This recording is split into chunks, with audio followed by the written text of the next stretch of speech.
ইফতারি সাজিয়ে বসে আছি আলহামদুলিল্লাহ। আজকে প্রথম রমজান। আর প্রথম রমজানে ইফতারি প্রতিটা রমজানে ইফতারি সাজিয়ে বসে থাকলে নাকি আল্লাহ পাক বেশি খুশি হন। এই আর কি। আসসালামু আলাইকুম, কেমন আছেন সবাই? আলহামদুলিল্লাহ আমি ভালো আছি। সানভি ব্লগ থেকে সানভির মামা বলছিলাম। চলে আসলাম আজকে একটু অন্যরকম ব্লগ নিয়ে।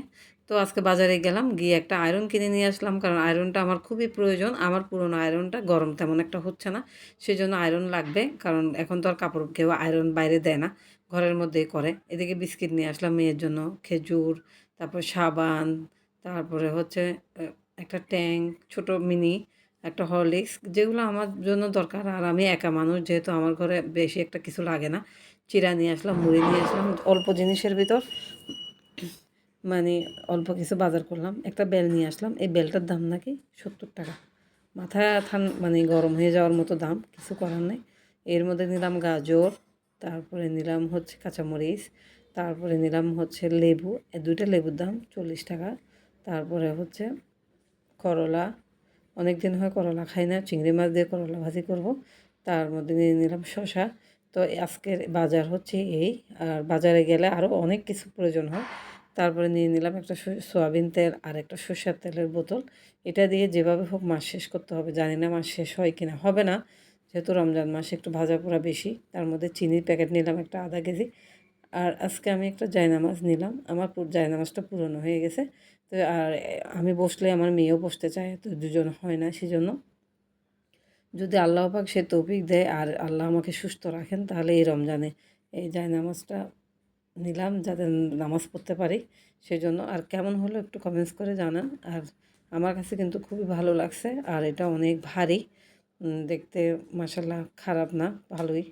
তার মধ্যে এক সেট গ্লাস নিয়ে নিলাম, কারণ গ্লাস হাত থেকে পড়ে পড়ে ভেঙে যাচ্ছে। আমার হাতে ভাঙছে, আর সবার আগে আমার মেয়ের হাতে সবার আগে গ্লাস ভাঙে। তো এখন মাত্র 2টা গ্লাস আছে, তো সেই জন্য বাধ্য হয়ে গ্লাস কিনতে হলো। কারণ মেহমান আসলে এক গ্লাস পানিও দিতে পারবো না, এমন একটা অবস্থা। তো যাই হোক, যেগুলো প্রয়োজন এগুলো না নিলে হয় না, নিতেই হবে, সেজন্য নিয়ে নিলাম যেটা বেশি প্রয়োজন। আর আজকের ইফতারের আয়োজন আমি ঘরে বানানোর জন্য সব কিছু রেডি করছি। এমন সময় আমার পাশের ঘরের ভাবি, মানে আমরা আগের বাসায় ছিলাম, ওখানে একসাথে ছিলাম, এখন আমি যেখানে থাকি এখানে চলে আসছেন। উনি আমার জন্য ইফতারি পাঠাইছেন। আর কি বলবো, উনি গত বছর প্রতিদিনই আমার ঘরে ইফতারি পাঠাইছে, তখন তো পাশাপাশি ছিলাম। উনি একটা মানুষ যে মানে বিরক্ত হয় না কোনো কিছুতে। তো আর আমি এক মনে হয় কি 3 থেকে 4 দিন মনে হয় ইফতারি কিনে খাইছি, আর প্রতিদিনই উনিই আমাকে খাওয়াইছে ইফতারি। তো আজকেও প্রথম দিনেই সেই অবস্থা, ওনার ঘরের ইফতারি দিয়ে আমি ইফতারি করতেছি।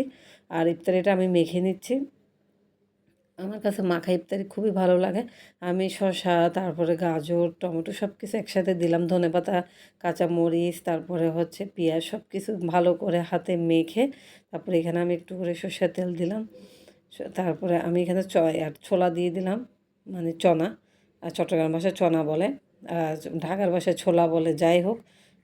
ওটা দিয়ে দিলাম, দিয়ে এটাকে আর একটু কষলে নিলাম। এত সুন্দর একটা স্মেল আসতেছিলো, আমি তো রোজা রাখছি, কিন্তু কিছু করার নাই, কন্ট্রোল করলাম। আর খাবার কী বলে যে খাবার সামনে রেখে কন্ট্রোল করা কিন্তু খুব সো টাফ। তবে আমি পারছি, আমার কোনো প্রবলেম হয় নাই। তারপরে আমি এখানে একটা পেঁয়াজু আর একটা বেগুন, একটা আলুর চপ ভেঙে দিব, কারণ মাখানো ইফতারির মজাই আলাদা। যদি সঙ্গে আরও মানুষ থাকতো ভালো লাগতো। দুঃখের বিষয় ইফতারিটা আমি একা খাচ্ছি, আর আমার মেয়ে কোনো ইফতারি মুখে দেয় না। সে কেমন জানি একটা বাচ্চা, আমি নিজেও জানি না। সে কোনো কিছুর প্রতি তার মানে খাবার প্রতি লোভ নাই। এই হয়ে গেল আমার ইফতারি মাখা, মাশাআল্লাহ অনেক সুন্দর হয়েছে। আর খেতেও সেরকম ছিল, সঙ্গে কাঁচামরিচ দারুণ দারুণ ছিল, সঙ্গে গাজর। তো এ হলো আমার আজকের ইফতারের আয়োজন, মাশাআল্লাহ অনেক সুন্দর আয়োজন করছি। আর শুধু দোকান থেকে আমি জিলাপিটা কিনে নিয়ে আসছি, আর মিহিদানা, আর সব কিছুই আমার ওই পাশের ঘরে ভাবি পাঠাইছেন।